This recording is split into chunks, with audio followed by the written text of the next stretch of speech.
now like to ask Nevval Sevindi, a journalist from Turkey, to speak to us.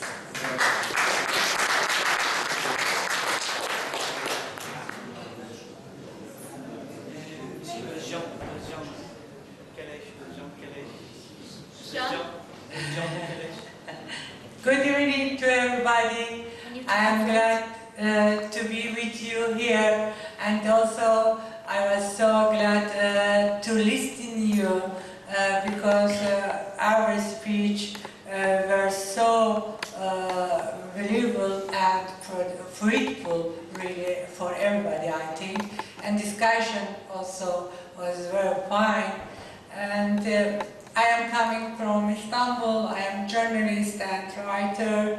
I have 3 books about Fethullah Gulen. 2 of them are in Turkish, 1 of them in English.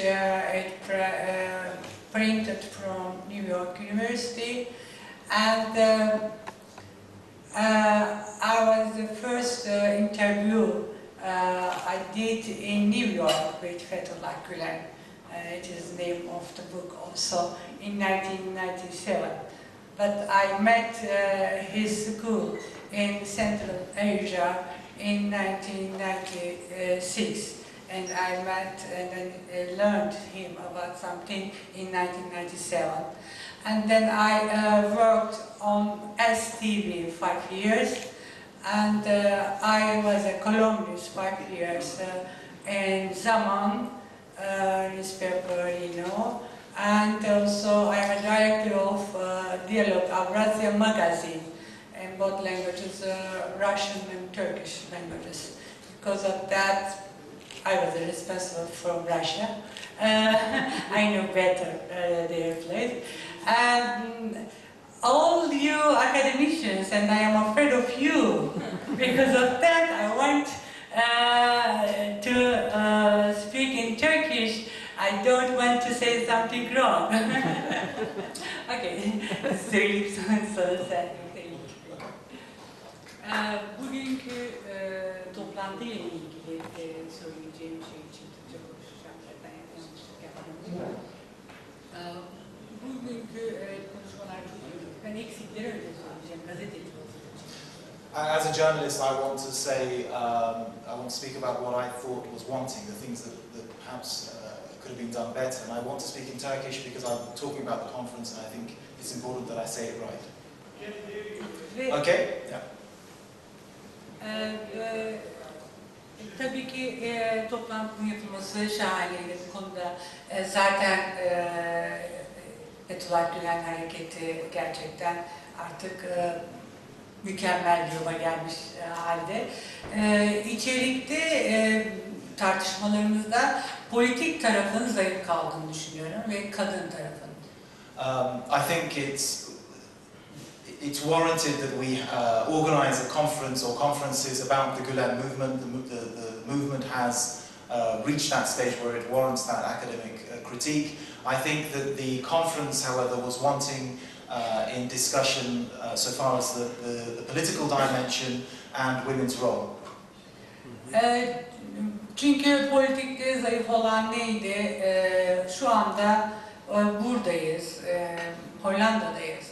Gerek Hollanda'da, çevremizde olan ülkeler, Fransa'da olduğu gibi burka tartışması var, Hollanda'da da var, Almanya'da da ve de gerekse Türkiye'de olan tartışmalara yabancı kalmayan bir tavır olmalı. Yani biz sadece teorik olarak, cemaat sadece teorik bir yapı değil, tam tersine başarısı pratik yapısında. O yüzden pratik olarak bütün bunlara cemaat ne diyordu bugün öğrenemedik. We're in Europe, obviously we're in Holland, we have France, Germany around us. What we didn't look at here was the practical implications of the theory of the movement. The movement, what makes the movement important isn't the theory, it's the practical implications, it's the practice, it's what happens in real life. And we should have come out of this conference finding out more what the movement says and how the movement reacts to what's happening at the grassroots in society, in the political sphere in Europe. Fethullah Gülen'in başarısı çok derin hem doğu hem batı bilgisine sahip olmak hem de pratik hayata her zaman bir cevap verebilmek olmuştur. What's important about Gulen, what differentiates him, is that he has a very good grasp of the Eastern and Western sciences and culture, and that he can interpret one within the other and give practical suggestions to those kind of issues that we face. Bunu kısaca böyle demiş olayım. Kadın meselesine gelince ben Anadolu'da yüzlerce konferans verdim. Ve o zaman 97'de ilk yaptığım zamanda interview kadın meselesine özellikle önem verdim.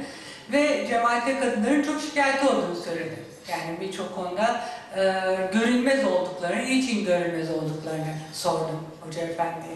O da bana dedi ki ben sizin söyledikleriniz gibi birçok şeyin yapılmasını istiyorum ama abiler beni hiç dinlemiyorlar dedi. Ben de Anadolu'ya bu konferansları vermeye gittiğimde abiler organize ettiği için abilere dedim ki Hoca Efendi böyle söylüyor, siz neden onun söylediklerini hanımlara iletmiyorsunuz ve izin vermiyorsunuz bazı şeylere?